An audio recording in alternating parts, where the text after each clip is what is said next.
Hi friends, இந்த வீடியோல நம்ம பார்க்க போறது ஆனி லூசியா வாக்கர் என்றவங்கள பத்தி. இவங்கள பத்தி நம்ம TNPSC ஜெனரல் இங்கிலீஷ் சிலபஸ்ல எங்கெல்லாம் வருது அப்படினு பார்த்தா பார்ட் Cல 12th பாயிண்ட்ல about the poets அப்படிங்கற ஹெட்டிங் கீழேயும் 15th பாயிண்ட்ல various works of the following authors என்ற ஹெட்டிங் கீழேயும் 18th பாயிண்ட்ல to which period the poets belong அப்படிங்கற டைட்டில் கீழேயும் வருது. ஆனி லூசியா வாக்கர் அவங்கள பத்தி பார்க்க போனா அவங்க 1836ல பிரிட்டிஷ் கண்ட்ரியில் பிறந்தாங்க. இங்கிலாந்தில் பிறந்தாங்க. ஆனால் அவங்க படித்ததெல்லாம் எங்கன்னு பார்த்தா ஆன்டாரியோ அப்படின்ற ஒரு ஊரில். அது ஆக்சுவலாக கனடாவில் இருக்குது. எழுத்துலகில் இவங்களோட பங்களிப்புகள் என்னென்ன அப்படின்னு பார்த்தா இவங்க ஒரு நல்ல நாவல் ஆசிரியர், அதுக்கப்புறம் குழந்தைகளுக்கான நாடகங்கள்லாம் எழுதுவாங்க. அது மட்டும் இல்லாமல் இவங்க ஒரு நல்ல போய்ட்டும் கூட. So Annie Lucia Walker ma'am என்னென்ன எழுதுவாங்க?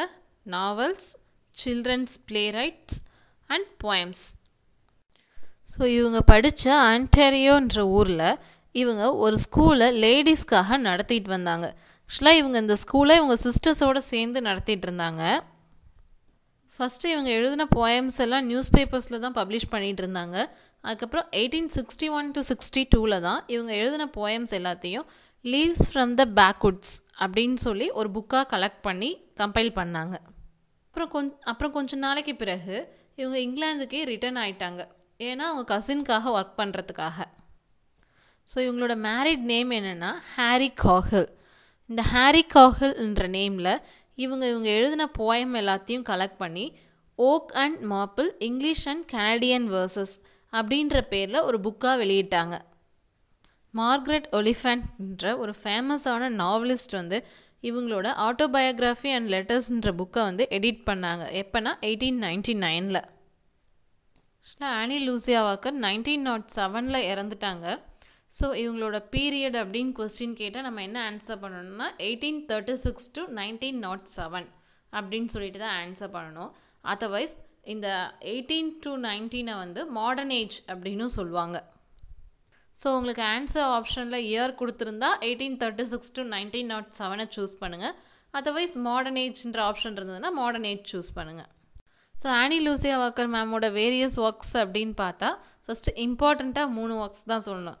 ஒன்று women's rights, next leaves from the backwoods, and இந்த third one is oak and maple English and Canadian verses. இது 3 தான் இம்பார்ட்டண்ட்டான ஒர்க்ஸ். ஸோ இந்த 3 ஒர்க்ஸையும் நல்லா ஞாபகம் வச்சுக்கோங்க. மற்றதெல்லாம் ஜஸ்ட் ஒன்ஸ் கோ த்ரூ பண்ணிக்கோங்க. மற்றது என்னென்னு பார்த்தா ஒன்று Hollywood, second one is a Canadian heroine, third place for children, fourth one is against her will, fifth one is ladies home, sixth one is two river lovers, seventh one is the night cometh, eighth one is the trial of Mary Broom. இதெல்லாம் தான் இவங்களோட various works. Thank you for வாட்சிங் the video.